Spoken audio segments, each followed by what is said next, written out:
Hello, everybody, and welcome. I'm Natalie, and this is Scientology Life After a Cult, where we talk about Scientology and culty stuff. And boy, do we have a lot to talk about today. We're going to get into another beautiful remembrance for Mike Rinder. We're going to get into some protester news. Somebody who was trafficked by Scientology approached a protester and shared their story. Another protester, Lara FM in Los Angeles, had her van vandalized while protesting Scientology. And we are going to get into a video that was just dropped with a military Psyops expert and what he had to say about Scientology, L. Ron Hubbard, how the manipulation works, how it can be used.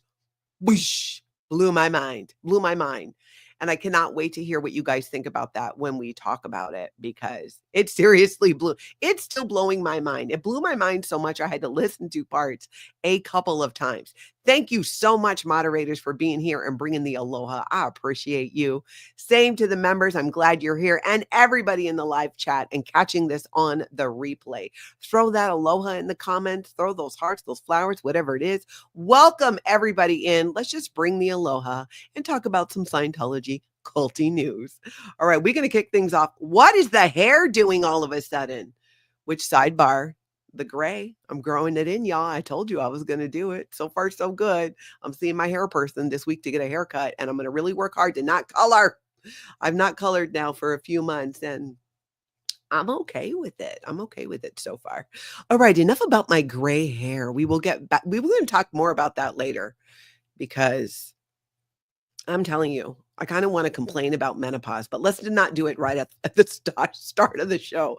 Let's go look at some Jessica Palmadessa. This girl cracks me up.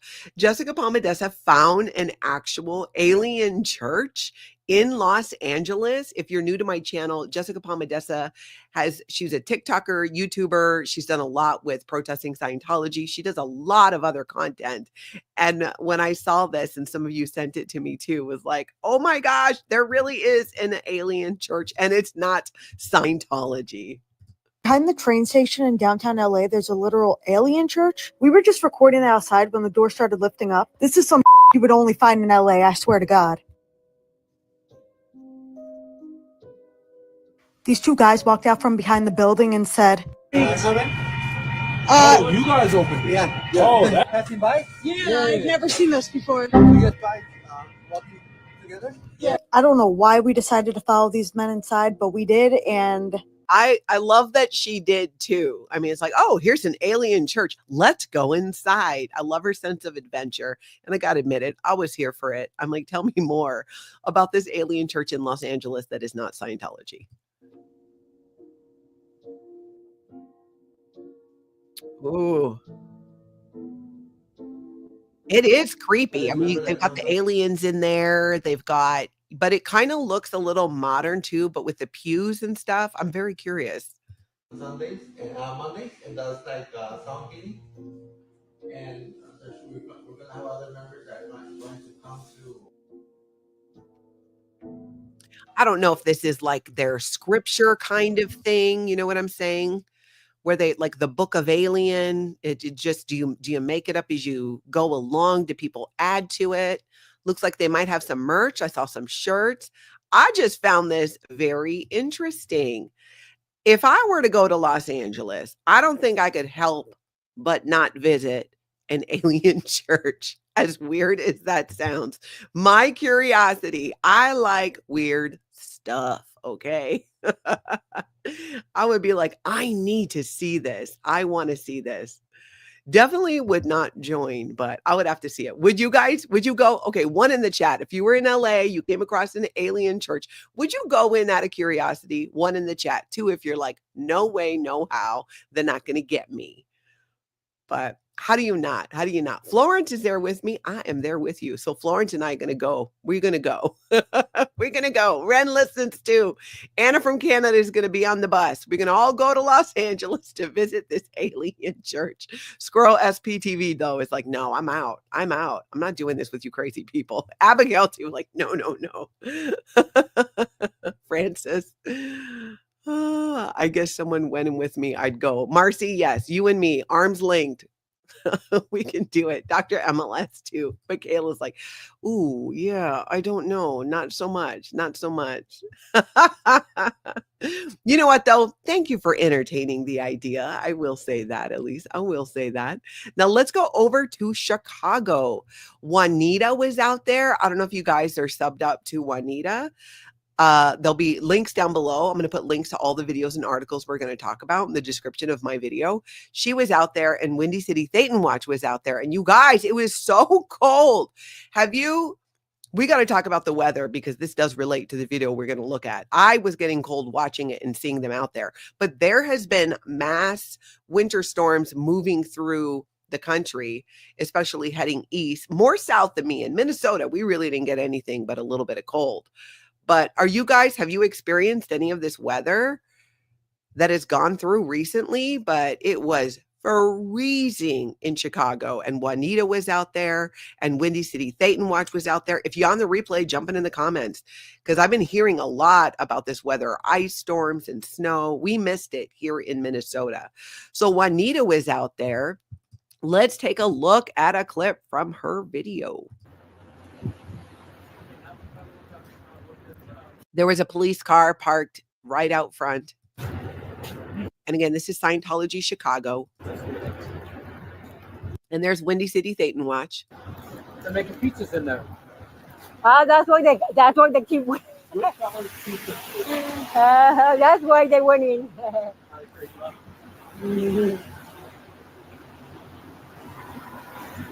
We'll look at a clip from Wendy too, because they were talking about this thing with the pizzas. At first I thought, oh, pizzas are in there because there were some people going in earlier. And I thought, oh my gosh, is Scientology really throwing out pizzas to get people to come in? Because they're right next door to the college. And nothing brings those college students to the yard more than pizza. So I wasn't clear if they had actual pizza in there, but there was a video playing. We're going to look at a clip from Windy City Thetan Watch, and then I'm going to tell you who this person is. Whoa, Sarasota Jerry said it got down to 46 last night. That's cold for you all. 46, I ain't going to lie. I will be in a hoodie doing work outside here in Minnesota. I'd be like, that is amazing. That's balmy. But in Florida, oh my gosh. Kansas City too, KSSK, Kansas is still shut down. Wichita had 1/2 inch ice, then 6 inches of snow, then sub-zero temps. Oh my gosh. Is auditing Scientology? Oh, good, right? Okay. 6 in Kansas City, ground is white. I was thinking about you, Mike, and Z News as well, because I know you guys are in Kansas City, and I thought that weather was heading your way as well. All right. Lady Victoria, I'm with you. Remind me, we need to talk about this menopause thing. Freezing in Ottawa. Okay. So let's get back to this clip though here, but keep going about the weather because I'm curious how you all are doing because it really sounds like, it hit DC and everything. Okay. Let's take a look at Windy City Thetan Watch and see what he's talking about this whole, what's with the pizza there in Chicago. It was a video. Take a look at this. Very Christmassy. They've still got a lot of tinsel in here. You know how the Scientologists love Christ and the birth of Jesus Christ. Which we know, of course, they do not. It's really a commercial holiday. It's an opportunity to sell Scientologists more Scientology materials for Christmas. And of course, all the reminders about now would be a good time to pay for your service and take advantage of those tax deductions. That's the whole thing. But there is no celebrating Christmas in the sense of what really it's meant to be. That's why, like I said, I always like to call it commercial Christmas. Let's see, where am I at on this here? Let's finish this clip up. Oh my gosh, that guy looked like, okay, who's Goodfellas Pizza School? So that was a video that was playing about Goodfellas Pizza School there in Scientology. And at first glance, it's like, what is up with this? Like Scientology, you really playing commercials now for pizza places? It just seemed very random. Well, there is a story behind that, my friends. As you know, Scientology in their kiosk and all their videos and stations likes to play different videos about Scientology, promoting their different front groups. And this video is based off of, let's see, did I grab it? I did just grab it. This is a Goodfellas Pizza School is run and owned by a Scientologist who did one of those videos for Scientology. In fact, let's take a little peek. His name is Scot Costentino, and I do believe he's in New York. So this is from Scientology's website. You can see, if you want to go click on it, you can't. I got to say, though, that I'm hungry right now, and that pizza looks amazing. I love when they put big chunks of things on pizza. So it shares his story. He's a Scientologist. So it's one of those Scientology network videos that play within Scientology organizations, which within their buildings. So not so much that, I mean, yes, it seems like it's a pizza commercial, but also it's Scientology propaganda. They're coming after the pizza, y'all. They're coming after the pizza. But I would not put it past them in Chicago, especially the Scientology organizations that are next to colleges, to use whatever you can to get those college kids in there. You guys tell me what you think. I mean, I ain't going to lie, right? The offer of pizza might even work on me. I'm not saying I would join Scientology over it, but it would probably get me in the building. I'm just saying. Even now, if they weren't going to kick me out, but they were like, Natalie, you know what? We got some pizza in here. Some really good pizza. Would you like to come in? I would be tempted. But let's be honest, they are not going to let me... They're not going to do that. They're not about that. They're not about that life. All right, now let's go over and look at a clip from Eric Rader. He was approached on the street while he was out flyering by somebody who was trafficked into Scientology from another country. And he wanted to let Eric know how much he appreciated what he was doing, that he's been seeing the flyers out there and the impact that he had on him. And then he talked a little bit about his story. So let's take a look at this, you guys. This was absolutely amazing. I'm so glad that he approached Eric. Give this a listen.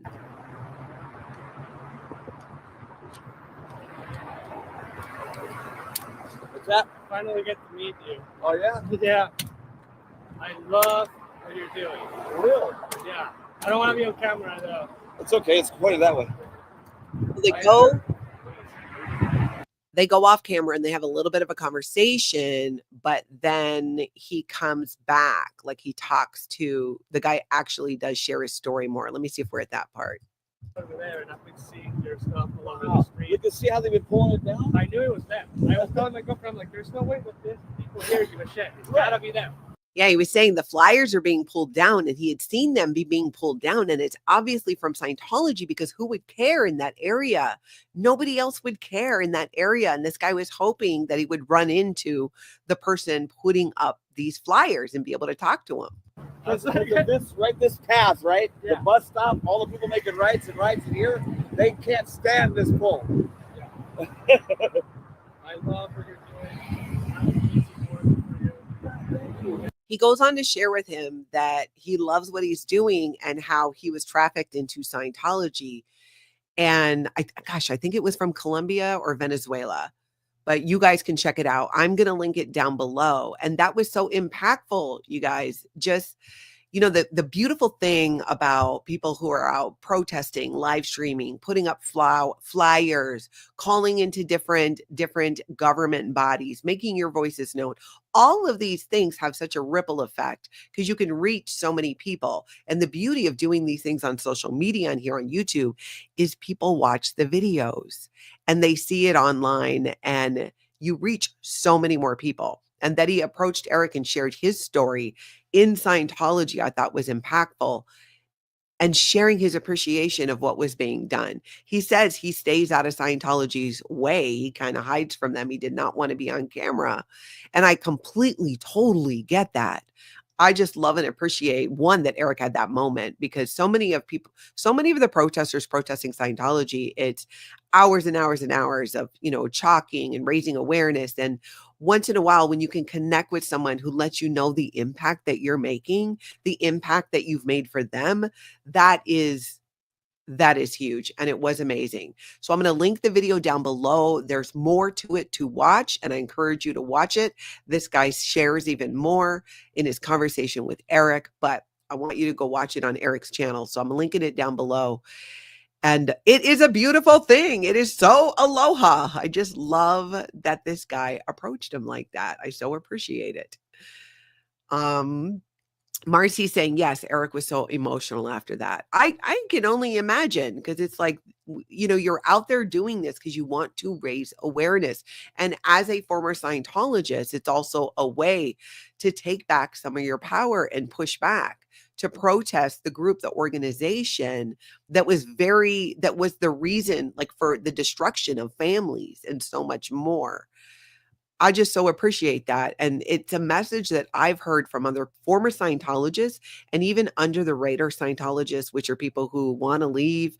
They want to, but they need to maintain, or they believe they need to maintain their good standing in Scientology because they have relatives, usually that are in the Sea Org or that are staff members, that are so much more dedicated, and they don't want to lose that and that connection. Power lies to paralyze. Am I ever glad you were here? Because when we get into this psyop video, I want to know what you think. I can hardly stand it. Farrell Cheryl, aloha and welcome to you. Rusty Glider, aloha to you. Thank you for being aloha, y'all. Hey, Lori Plays. Now, let's talk about something that is not aloha. Not aloha. Did you guys see what happened to Lara FM?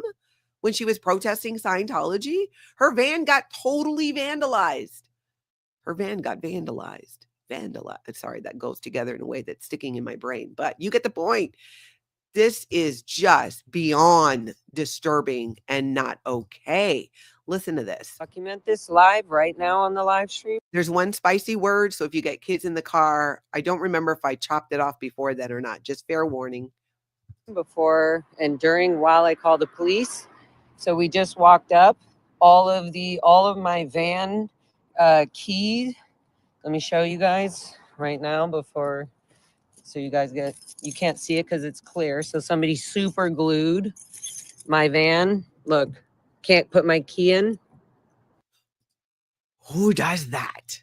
It would never enter my mind into if somebody I had a beef with, my worst enemy, Scientology, whatever it is, to go super glue somebody's locks like that. Oh, and it gets worse too. Okay. Go over here. And then I noticed this one, obviously, and I figured, I guess they all are.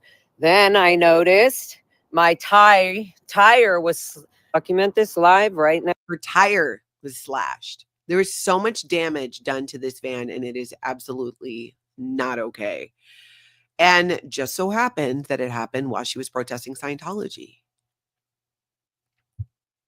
I agree, Cubana Chica, poor Laura, how evil. Absolutely, completely. Anna from Canada, that's awful. It is. Yep, sick, so messed up. Totally messed up. I agree. Iwan, welcome, welcome. Kayla, yep. That is so awful. Completely. I just cannot. It's beyond. It's just, there are words I really want to say that I don't want to say on my channel, but y'all know I'm thinking them. Liz Gale, it was so mean to do that to Lara. I agree. Ren Listen says all 4 tires were slashed. What kind of psychopath does that? I just cannot. I will link that down below. You can hear the rest of what she said. She talks about it. There was a whole situation with the police not coming. There's more to it. I will link it down below after this video. If you haven't already been over there, you know, give her some aloha, because that's just wrong. That is just beyond wrong. Wooly, welcome. Aloha to everybody jumping in right now. Okay, now, you know, one YouTuber that I don't think I've heard from in a while, and I was so happy to see her making content in this video, is a Scientology Rundown. That's Bianca. And Bianca has shared with us before. She's done a few interviews about her time in Scientology and the Sea organization. She's been out there protesting, and she is very openly sharing about a recent diagnosis and her challenges with this and how she's navigating this. And there's a conversation that we started on my channel, what's it been, a week or 2 ago, where I sat down with my daughter, Kelsey, to talk about, she was diagnosed with ADHD as an adult. Of course, she had it in childhood. I mean, now that's so obvious to me. But at the time, being in Scientology, we didn't take our kids to psychiatrists. We didn't recognize ADHD or things like that. She just needed to clear her misunderstood words and get her ethics in. Of course, now we know that's total BS. I'm so happy that Bianca is talking about this, because I think it will help a lot of people, not just former members of Scientology who might have some type of neurodiversity, but even so many of you never in Scientology, but all in on ending this cult, I think can relate if you don't have those same diagnoses, but just in understanding it and how in ways that can further manipulate that person, that Scientology can further manipulate that person. So let's take a look at a clip of her video. And this is one definitely if you got a chance, go check it out. I have like so many thoughts going on inside my brain that usually I can't even pick one out of the jumble of thoughts going on, which makes it hard to concentrate on stuff that's happening in the here and now. Also affects my working memory, which is, I mean, everybody with ADD or ADHD probably has poor working memory. And because of that, also usually poor long-term memory can affect people in different ways. The issue of kids growing up in Scientology, I mean, we talk regularly on my channel. You hear it on others. There's been many people coming forward, sharing their stories about it and telling the truth about it. I think there's this whole other piece to it that I would like to see somebody who's much more qualified than I am to talk about this when it comes to ADHD or being on the spectrum, and the damage and the effects that can have when you're in a high control group like Scientology and Scientology itself, because it's very damaging to everybody.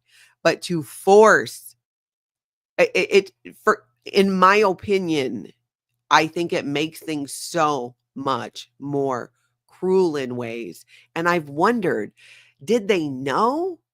Did they know? I don't think that, at least the Scientologists I dealt with in the Sea Org, even the ones who were total a-holes, I don't know. I feel some of them were just that. You're going to be an a-hole in Scientology. You're going to be an a-hole out of Scientology.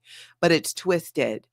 And I feel like it makes it so much worse for people who are dealing with and who need accommodations for ADHD or being on the spectrum. And you're not given any of it because you're not given a break in Scientology. You're not given any grace. You're not given any space to take a step back and process and think about things or have tools to help you dealing with what you are. And I'm so glad that she's talking about this. Let's listen to the rest here. Just a second. So ADD, attention deficit disorder, and most of my symptoms are executive function. I mean, the whole thing is really about executive function, but I either can't get started with something or I can't stop doing the thing I'm doing because I get like stuck in a hyper focus. And usually what that means is I burn myself out because I start, like, especially this autumn, there's been a lot of stress at work, and I start working and I just work for like 10 hours straight. And this is something that is common, in my opinion. It was common in me. It's something I still work to not do. And it's when you get when you've worked for so long at a level of, I need to completely hyper focus on just this and get it done and not be thinking about eating or the bathroom or anything. That's something that is completely pushed in the Sea Org and for staff members, is exactly that is what you have to do. That's the level that you have to work at, because you have to clear the planet, because it's your responsibility. All of mankind. I mean, that's a lot of weight to have on your shoulders, especially as a kid growing up in Scientology, especially in the Sea Org. young people who become staff members. And my hope is that this is the beginning of a conversation that becomes more broader and wider, and more people can share their experience, because I know that there's been people who have found, as they come out of Scientology and start to learn more valid tools and maybe even get therapy, that there were reasons why. There's an explanation for how their brain works and why it might have been so much worse for them in ways within the Sea organization. It's a whole mess. But I'm glad she's starting the conversation. And I hope that, like I said, I'm not a trained therapist. I don't know a lot. I've been recently learning about it. I mean, my daughter got diagnosed with ADHD as an adult. I've been out of Scientology for 15 years and I'm still processing so much, and hearing people like Bianca and her story sharing this. And like I said, my daughter Kelsey doing the video she did. I think this is a really big topic, and I'd like to see more people talking about it, and maybe even some experts weigh in on it. So it's on my radar. I wanted to get it on your guys' radar. Show her some aloha over there too on her channel. Go check her out. I'm going to link everything down below right after this video here. Okay, now we're going to get into something that I am dying to talk about, you guys. Just dying to talk about. And look, Feral Cheryl relates. I am Bianca. Yeah, very much. I think so many of you can relate to her story, even if you've never been in Scientology. And I think it needs more attention. I feel like there's so many people out there, especially former or under the radar Scientologists, who might have kids right now. And because they don't know about ADHD or autism and the resources and what you can do, and it's not all what they think, which is the psychs will get a hold of you and drug you into oblivion. That is no longer the only solution. There are other solutions and tools, so much that, I just hope we can bring more awareness to this part of it. Okay, this plays into what we're going to talk about now. This totally plays into it. Scientology's manipulation and mind control. I was watching a video. A bunch of you sent me this video too. Danny Jones on his channel, and the video is called Military Psyops Operative Inside the Mind of a Master Manipulator, Chase Hughes. And they have a whole conversation about Scientology. And this guy said things that I did not know. I did not realize. I guess I never really thought about how or if those tactics by L. Ron Hubbard are used elsewhere. But you guys, it blew my mind. It blew my mind. And I hope Power Lies to Paralyze is still here, because I don't know if you guys have not figured this out yet, but Power Lies to Paralyze, I feel like helps me and us kind of understand some of these things. They do clips and videos. Check out Power Lies to Paralyze here on YouTube. But I've gotten kind of like a lean on them, like, okay, so how would you explain this? Because so much of it, again, I'm still processing, even 15 years out of Scientology. I just think the more information, the better. So let's take a look at this. This freaked me out, you guys. This kind of freaked me out a bit. Listen. And when it comes to that, like when you see significance-driven people, that's mostly what's in my mastermind. I've got politicians in there. I've got psychotherapists and psychiatrists in there. There's people that are psychiatrists coming to learn these skills to talk people out of suicide or self-harm, or get somebody to kind of walk their way out of an eating disorder. There's a lot of different people in there. Then again, there's some people in there that are just, I've got a guy in there that is I don't remember what he's some kind of stage performer. He does some kind of magic or something like that. Now, the background here that leads into what he's going to talk about with Scientology is learning manipulation, that manipulation is not always a negative and a bad thing. You can manipulate somebody in a way where it can affect them in a negative way, where your intentions are not good for them. And then sometimes you're doing it in a way that is going to help them. And he gives kind of examples of both. But when he gets into Scientology stuff, oh my God, you guys. So I get what he's saying, but he gives some examples about this before he drops the bombs on stage, and wants to know how to manipulate the crowd better to make the show better. Right. So I think when people say manipulation, it's like saying a scalpel is bad. It's only bad if I stab you with it. Like I can also save your life with a scalpel. Right. So what we do with it, the same techniques that a cult recruiter uses to talk somebody into joining a cult are, and I've studied these, are the same techniques that a hostage negotiator uses to talk somebody. The same techniques that a hostage negotiator uses. I was like, okay, tell me more, because I need to wrap my head around this. I just found it fascinating. Off of a ledge, or a suicide crisis hotline operator uses. So I need to capture this focus, get the authority in there, and just walk this person back into reality. Yes. That's why I've had a lot of former Scientologists on this podcast, being that we live in the literally world capital of Scientology. The like flag building of Scientology is less than 5 miles away from here in Clearwater. And one of the main hooks to get people into Scientology, which I think is a super beneficial learning lesson and has value for people, is that Dianetics book, which teaches people, I don't know if you're familiar with it, but there's this book that L. Ron Hubbard wrote. You read it? Yeah. It's great. It seems like a great way to get rid of all the negative influences in your life and become a better version of yourself, right? Yeah. But then once you get beyond that, that's you. And this, I'm glad that they talked about too, because a very common question, and I think many of you have thought it as well. One, why do people stay? What keeps them in Scientology? The rest of the world hears about the abuse and why Scientology is a cult.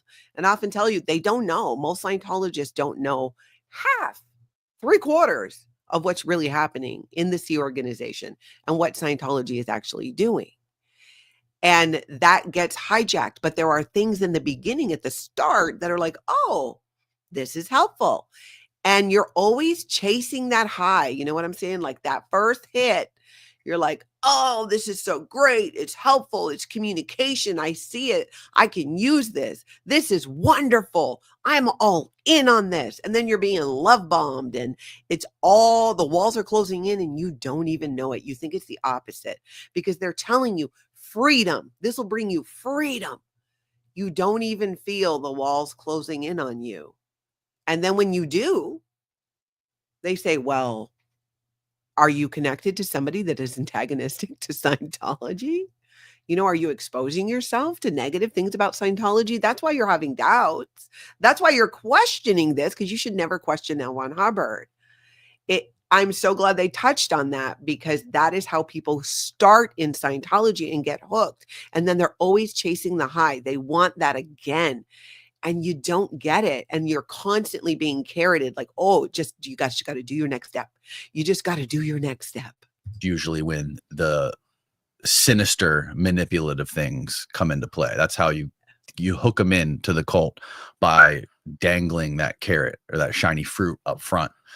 And then you figure out how to capitalize on somebody after that, once you get them in the door, so to speak. Yeah, I think a lot of cults work that way, where like, here's some beneficial stuff that can change your life, and you get into that, and you're like, "Wow, I'm starting to see some benefits." And that's why there's so many successful people in Scientology. Yeah, is because of that. I mean, that's a super way. That's a great way to like optimize your life, or if you have a business, to like. They have a, and the thing too, I think the truth about that is, are there successful people in Scientology? Yes, there are. Are they successful because of Scientology? I think that's questionable. But there is something that people get out of it. That was my experience, even though I was a child, raised in Scientology. When I would read the early stuff, some things made sense. And then later on, after leaving, I found out, because it's a natural truth of the universe. This is not something that L. Ron Hubbard discovered or made up, but you believe that as part of the indoctrination. He becomes your only source of information. What would Ron do? And so you turn to Scientology, you turn to L. Ron Hubbard for what to do, and you trust in that, and you've got so much money and time into it by now that it would be really difficult to admit maybe you made a mistake. Maybe you're too deep into something. And that's a difficult position to be in. And then meanwhile, Scientology is using these controlling tactics, which he gets more into. Scientology published a series of books back in maybe the 70s called Success Through Communication. And they're little blue books. You can find them on eBay, but they're fabulous. They have great techniques in there. But then, like, I guess I don't know much about Scientology And remember, he is looking at things through the lens of Psyops. Like, oh, this will work great for that. And that's the whole point for me of this video, of this conversation, was how the points that he makes in how this manipulation can be used even in other ways. Put that out there. But I guess there's some point where you get all this confidence, like you get more confident in your life. You're starting to I'm more in charge of the world around me. You kind of get that feeling. Right. And then they're like, okay, we're going to walk through this door. And now it's time to talk about aliens. Right. Like Xenu, the galactic overlord. Yeah. Right. Although they don't get into Xenu until you are like way up, not way up, but you've gotten through clear on Scientology's bridge to total freedom. But they do talk about aliens before Xenu. L. Ron Hubbard has multiple lectures where he talks about other planets and flying spaceships and going whole track and remembering all of these things that you're going to remember in auditing that's going to come up. And remember, in Scientology auditing, you're never told, oh, no, that didn't happen. You're in a Scientology auditing session with your auditor. That's what they're called in Scientology, the person delivering the auditing or the security check, whatever it is. And you could say, oh my gosh, I realized that I was Jesus in a past life. And you know what the auditor's going to say? Okay, thank you for telling me that. Or some form of acknowledgement, but they're not going to challenge it. Even if yesterday they heard Steve go, you know what? I just realized I was Jesus Christ. I heard of multiple different people who claimed to be Jesus in a previous life in Scientology, not directly from them. I honestly don't know how I would have reacted to that if I heard it directly from that person, but I heard it from other people. Well, number one, in Scientology, you're not supposed to be talking about the details of your past lives and things that come up in your auditing session. No, that's for Scientology to do when they don't like when they feel you're acting out of pocket. Then they go into your Scientology confidential auditing and pull things out of there, or just whole cloth make things up to discredit you. But this is just fascinating to me. So I never got that. I think there's so many techniques in Scientology that were copied by the CIA on paper. L. Ron Hubbard invented this thing. Did you hear that? There were so many things in Scientology that were copied by the CIA to use. That's how next level these people are when it comes to their manipulation, that the CIA is like, yeah, we can use that. It's crazy. Thing called the Alice in Wonderland technique. We need to bring this up on the screen. Fine. Now, my former Scientology friends, you know where he's going with this, right? And I've never heard it called the Alice in Wonderland technique. We did not call it that in Scientology. He's talking about training routines. And the reason why it's called the Alice in Wonderland technique by him and probably others is because you use the book Alice in Wonderland. I cannot pick up that book to save my life anymore because I'm so sick of it. After years and years and years, what you do is, so you get your book. I don't have a book. Say my phone is a book. You got your Alice in Wonderland. You're sitting there with a Scientology coach and you're reading lines from the book. The idea is you're learning how to get a communication across, get it acknowledged, or how to get a question answered. So you'll read lines from Alice in Wonderland that are totally nonsensical. But to do these drills, these training routines, you guys hear a lot about the training routines where we would just sit there, eyes closed or eyes open for hours without flinching, moving, or anything like that. And you guys have heard about the bull baiting, but more of the training routines have to do with this, with controlling a conversation. And I can't believe he called that out. Steve-O, I haven't heard of this one. Did you know about the story about how David Miscavige, he's the new leader of Scientology. He's literally had. Okay, David Miscavige is not the new leader of Scientology. Just want to point that out. David Miscavige has been the leader of Scientology longer at this point than L. Ron Hubbard was. thousands of his members file civil lawsuits against the IRS, and that's how they achieved their status as a actual religion to get tax exemption. The IRS just couldn't handle all the lawsuits. They overwhelmed them. Yeah. All right, what do we got here? Okay, which one of these are we looking at? Yeah, TR4. The coach. Okay, TR. So they're actually going to read over and go through. This is training routine 4. And my former Scientologist knows exactly what this is, but check it out, you guys. For Dear Alice, the student reads several lines from Alice in Wonderland to the coach as if they are saying them themselves. The coach then acknowledges or flunks the student based on how clearly they communicated the line. Yeah. Other training routines in Scientology include independent book study, cooperative activities. Okay. Hubbard's writings emphasize that auditing subjects are machines to be manipulated rather than autonomous people. That is true. That is true. So the line, go right down to that Reddit thing. Why Alice in Wonder? Why else? Okay. So you don't have to read the article, but essentially what L. Ron Hubbard does is have people read out of this book of Alice in Wonderland. The verbiage is very confusing, and L. Ron Hubbard openly wrote about this in his work. And I'll give you all of my research on it, and then the CIA, without even attributing anything to him, copied it almost word for word in an interrogation manual. And I have that PDF too. Oh, really? Oh, yeah. And then the grandfather of hypnotherapy, Milton Erickson, started writing about it. So being able to speak confusing phrases helps you to be more persuasive. They discovered this in the 50s and 60s, that if I can confuse your brain acts as though someone it's somebody that's falling. So if you imagine when you're falling, your limbs are flailing all over the place, and the first solid object that they come into contact with, it's going to like grab around it no matter what, even if it's a thorn bush or something. Okay. Right. So anything that's solid in that moment of confusion is going to get grabbed onto. So the core with Alice in Wonderland, you really were reading a lot of nonsense because it was just quotes from the book. And I'm butthurt because I feel like I couldn't enjoy Alice in Wonderland. I have not been able to even watch the movies that have come out about Alice in Wonderland. I never got them for my kids. I never watched it myself.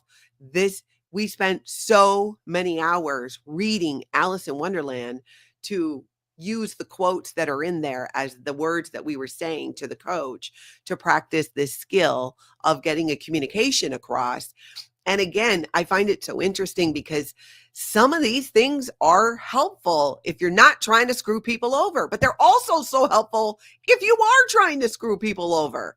And that's the thing. That's why I love the example he used at the beginning of this about a scalpel.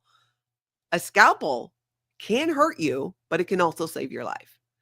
And I think with many of the beginning things and concepts in Scientology, it's like that. It can help you, but it can also ruin your life. It can be used against you. You can use it against other people in a way to be more controlling or manipulative or threaten them, whatever it is. Those tactics that are used, especially in Scientology C organization, to control their members. He's so right about that. The brain corollary to this is if a person's confused, the first logical piece of information they hear after being confused will be automatically accepted, or more automatically accepted, without being screened or scrutinized by the brain. This makes sense? Yeah. So how, like, practically, how would this be used? If you spoke a confusing phrase very confidently and then told somebody to just completely open up right afterward, you're gonna lower a whole lot of defenses for any technique you want to use afterward. So that's a basic way to say that. So an example would be, and you know that this is a confusing statement, but if we're in a conversation and I'm speaking in a really confident way, and I said something like, how different would it be if the same thing started looking now like it wouldn't change if nothing else really did? And you could just get completely open. So getting good at those statements, and the one that I just said out loud is very effective. This is something I didn't see this way when I look back at those training routines and I think about that, is because, again, I feel like I have focused so much more on the earlier ones because I found them personally more traumatic for me as an individual, sitting there, eyes closed, looking at, when not being allowed to move, itch, nothing. That was very torturous as a child, and forcing myself to do that, like forcing myself for so many years so that I can pass the drill and do it. I absolutely hated it.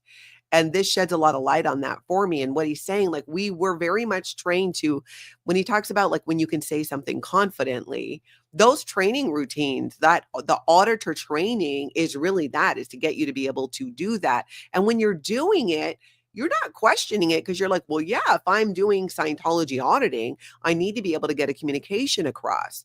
So again, when people are starting out in Scientology in the beginning and you're learning these skills to make you a better Scientology auditor or counselor, a Scientology, auditor is their version of a counselor. Far from it. But that they actually do help. If you work in a field where you have to give a speech or you have to speak to people, like that can be helpful. And then you think, oh, this is how they get the professionals. This is how Scientology's front group, WISE, that goes in and offers L. Ron Hubbard's administrative technology for your office. This is how they get them. Here are a few things that work. Now let us just bring in even more Scientology. But what ends up happening is that same thing gets used against you later on. And that is the separation. And I think that is where sometimes I often see Scientologists struggle in not doing away with the blinders and recognizing that, because they're so holding on to, but this thing helped me.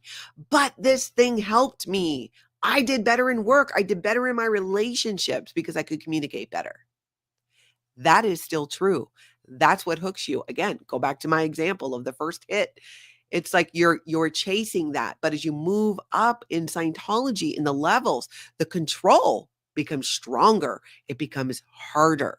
These techniques start being used on you to control you.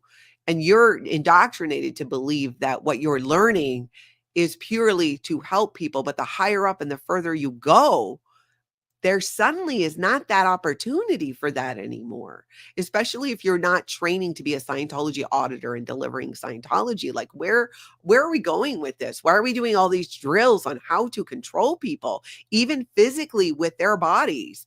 Scientology training routines involve physically moving a person across a room and physically forcing them to do things. We drilled on this regularly. When my job in Scientology in the Sea Org, when I was in Seattle, was to try and get new people into Scientology, get them to do personality tests. Almost daily, we would drill manhandling each other to get flat on the idea of physically controlling another human that way. The further up you get, the more twisted it gets. But I'm hoping that this, and again, I'm going to link it down below, so you guys can watch it, might even lend some more understanding about why Scientologists stay. How do they not see the truth? Number one, they don't know the truth. They're not allowed to read or listen to anything that paints a different narrative about Scientology or L. Ron Hubbard. They only have to listen to Scientology.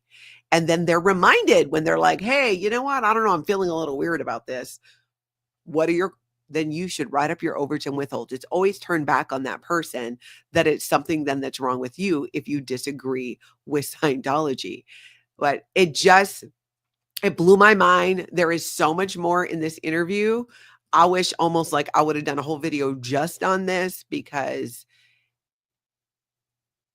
it just put things in a light that I hadn't looked at it like that. And I always feel the more I can look at what happens in Scientology and my own experience from different angles, the more I can actually then break free from that, the more I can understand that.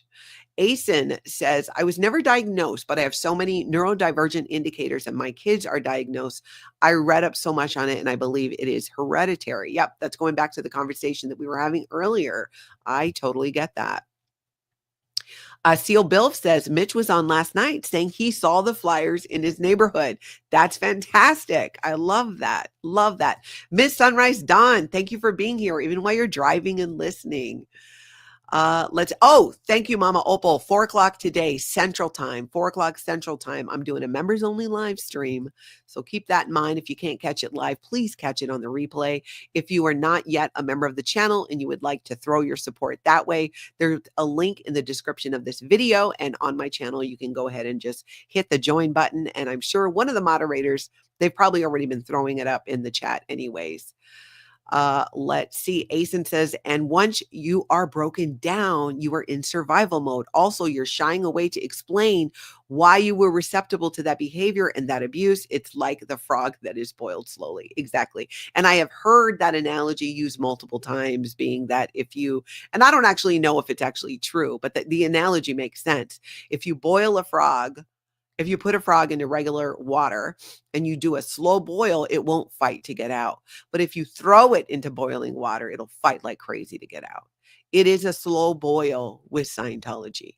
You don't realize that the bubbles are even happening around you. And when you do, and you feel that discomfort and anxiety, you know what they do? Put you in session. Or have you write up your Overton withholds, because that reaction, that pushback that you're having is your own knowingness, yourself going, hey, this doesn't feel right. It does not. Abigail says, I love how Scientology is considered synonymous with cults instead of religions now. Abigail, that's a fantastic point, and that is so very true. Juanita, good to see you. If I would be on an audit with Scientologists, I will tell them I was Cleopatra on another space. Just even thinking about that. And there's nothing they can say. If you go in and you get one of these like sample Dianetics auditing and you start running an incident to, wait a minute, I see spaceships. They're not going to be all like, no, you don't. They're just going to be, go back to the beginning of that incident and tell me whatever else you can pick up. What do you hear? What do you see? What do you smell? All of the things. They're not going to push back on it. They're not.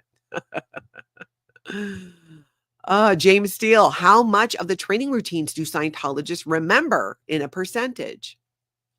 I don't know, James. I would imagine most of it, because in Scientology, we don't do things one time.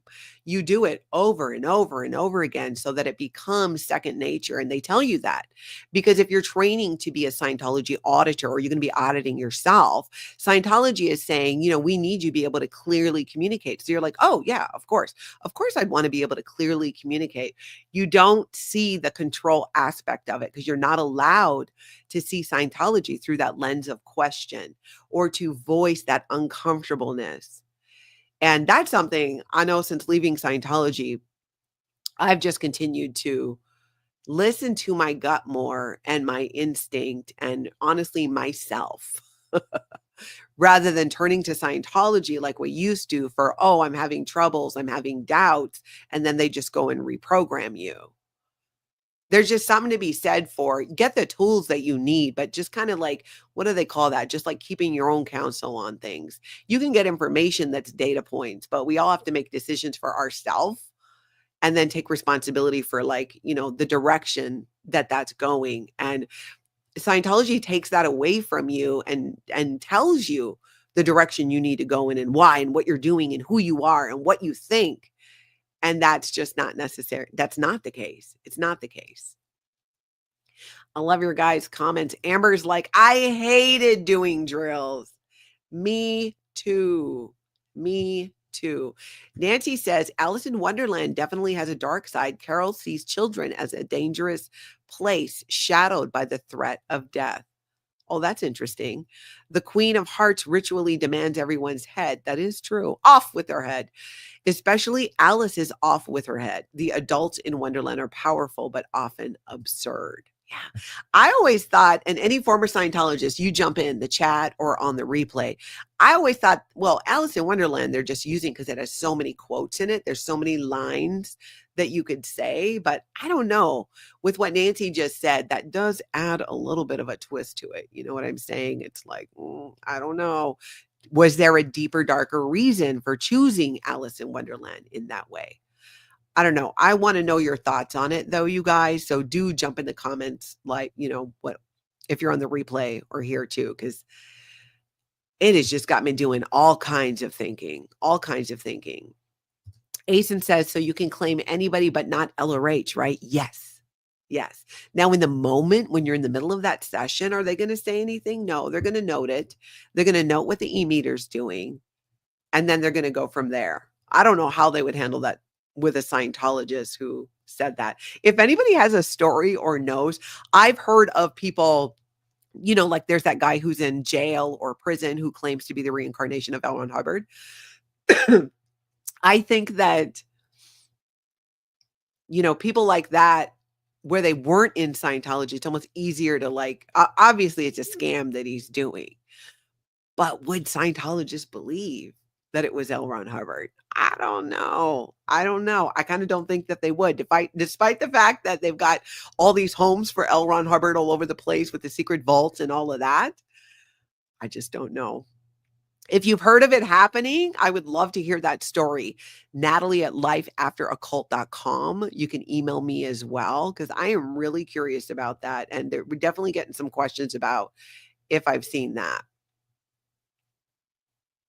Eileen, interesting. Alice in Wonderland for me was about both trying to navigate in a bewildering world and a critique of arbitrary rules. The shrink and grow potions were the original red blue pills. You are right. You are right. It was just ruined for me because of Scientology, because doing those drills, I hated it. I hated it. Sometimes it was easier than other times, but it was something to endure and get through, like a lot of things in Scientology. The win you get from it is you don't have to do it anymore. That's something I realized way later. And I once even had somebody who just finished operating Thetan level 7, which is high up in Scientology. And I asked him what his biggest, what was your biggest takeaway or win from it? And you know what he said? That it's over. He must have known I had one foot out the door, because a Scientologist in good standing would have written a report on him for that. Of course I didn't. I was like, yeah, right. And that man is still in Scientology as far as I know. Like, you spent all that money getting through that, sidestepping your entire life so you can audit yourself and get rid of your body thetans 7 days a week. When you're on operating thetan level 7, you are home doing your own solo auditing, getting rid of body thetans that could be on the moon. Okay. The moon. They could be anywhere. And you have to do this every single day. It's no wonder he said that it's over. That's the win, that it's over, that I don't have to do it anymore. I don't blame them at all. I really don't. Maya, you don't got to change your name at all, aka Alice in Art Supply Hoarderland. I love that. I actually love that name. Asen says, so they don't believe you are the reincarnation of LRH. I think they don't really believe in reincarnation, how Scientology teaches. Some really do. They really do believe that. But I agree with you. There are, I think, some who don't. But the thing is, when you're in Scientology, you're not allowed to talk about those things. You're not.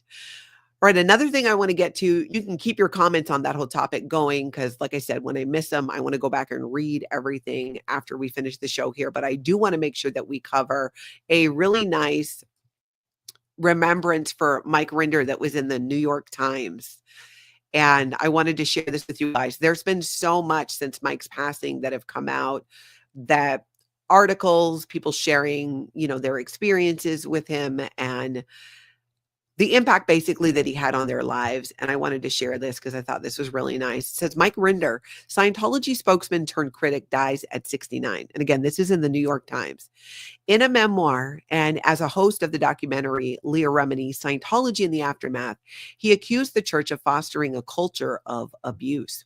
Mike Rinder, a former spokesperson for the Church of Scientology, who became one of its fiercest critics and who gained prominence as a host of the Emmy Award-winning television series Leah Remini, Scientology and the Aftermath, died on Sunday in Palm Harbor, Florida. He was 69. His death at a hospice center was confirmed by his wife, Christy Colburn Rinder, who said the cause was esophageal cancer and that had metastasized. Mr. Rinder was raised in the Church of Scientology and rose to become an international spokesman, the head of its Office of Special Affairs. Office of Special Affairs. I know I haven't woken you up in a couple days. It's just been a week. Here's the thing. You can leave too. Mike Rinder ran. what you're doing now. Some of you are there. You don't even know who he was necessarily, unless you're reading old reports or something, but you can leave too. Let's see. So Mike Rinder was raised in the Church of Scientology and rose to become an international spokesman, the head of the Office of Special Affairs, and a member of the board of directors of Church of Scientology International from 1983 to 2007. According to his 2022 memoir, A Billion Years, My Escape from a Life in the Highest Ranks of Scientology. Great book, by the way, if you guys haven't read it. Really good info in there. Shortly after Mr. Rinder graduated from high school in 1973, he joined the Sea Organization, the Sea Org, an elite core of staff members who keep the Church of Scientology running, and met the church's founder, L. Ron Hubbard, for the first time. He remained in the Sea Org until 2007. He wrote in his blog, when he finally decided there was no way I could change the culture of violence and abuse that had become endemic under the leadership of David Miscavige, Mr. Hubbard's successor. After leaving, Mr. Rinder spoke out about the abuses he said he had witnessed. The church responded by denying accusations of abuse and by attacking Mr. Rinder's credibility, saying he'd been expelled for malfeasance and had become a professional anti-Scientologist who spews religious hate. And remember, that's what Scientology is, all they got to say. Oh, you're a religious bigot. They want to hide behind that. Never stopping to go, oh, I don't know. What are people complaining about? The harmful practice of disconnection. Do we need to be so extra about that? Does there need to be so much control? Are we really going to stand by and let David Miscavige physically assault Sea Org members? Human beings? Apparently they are, at least the people who are still there. The church responded by denying accusations of abuse and by attack. Oh, wait, I read that part. Mr. Rinder said he felt a duty to speak out because of the decades he had spent as a high-ranking church aide and one of its chief defenders in the news media. I don't want people to continue to be hurt and tricked and lied to, Mr. Rinder told the St. Petersburg Times in 2009 when he served as a crucial source for a 3-part series on Scientology.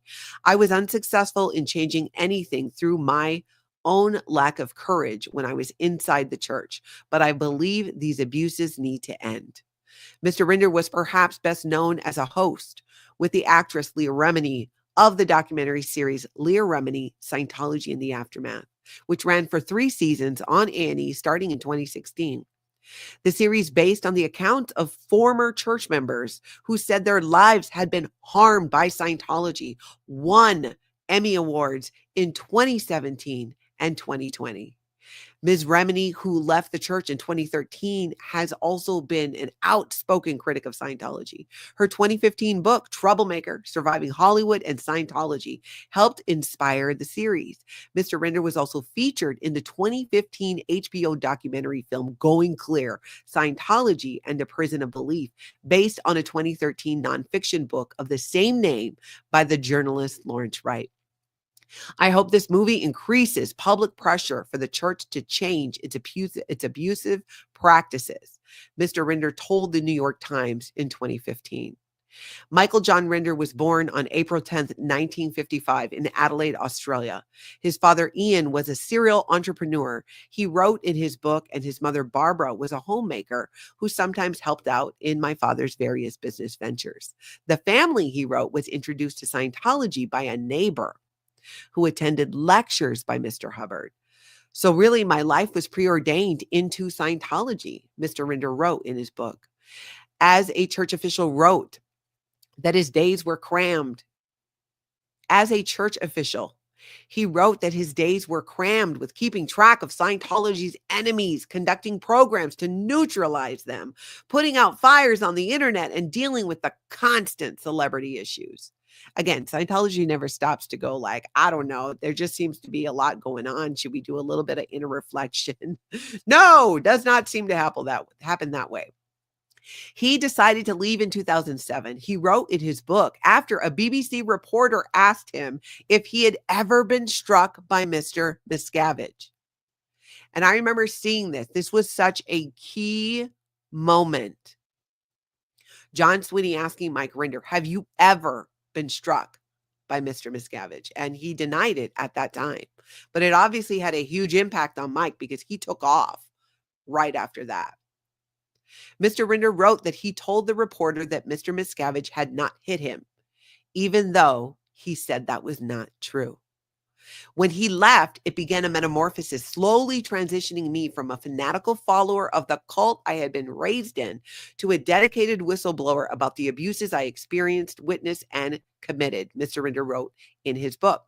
The church has denied that Mr. Miscavige ever struck staff members and has accused Mr. Rinder of lying.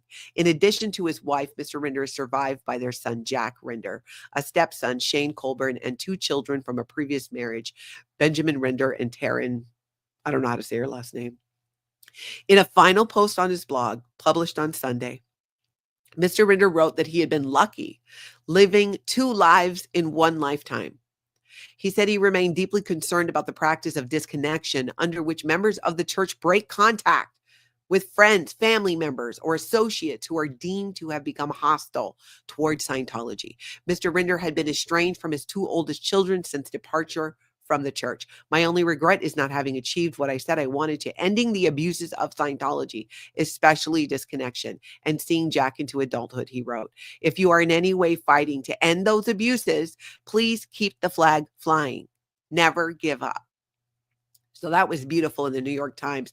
There are so many, and I'm sure you guys are seeing them too. You can check them out. I mean, all you got to do is Google Mike Rinder Scientology, and there's many. There is many there. Okay, guys, members only live stream today, 4:00 Central Time. Catch it on the replay if you can. I appreciate you guys so much. Thank you for being here. Thank you for tuning in for content that exposes Scientology. I'm going to be here for it. And I've got a list of like, oh my gosh, you guys, I went down a rabbit hole the other day with some other cult stuff. It blew my mind.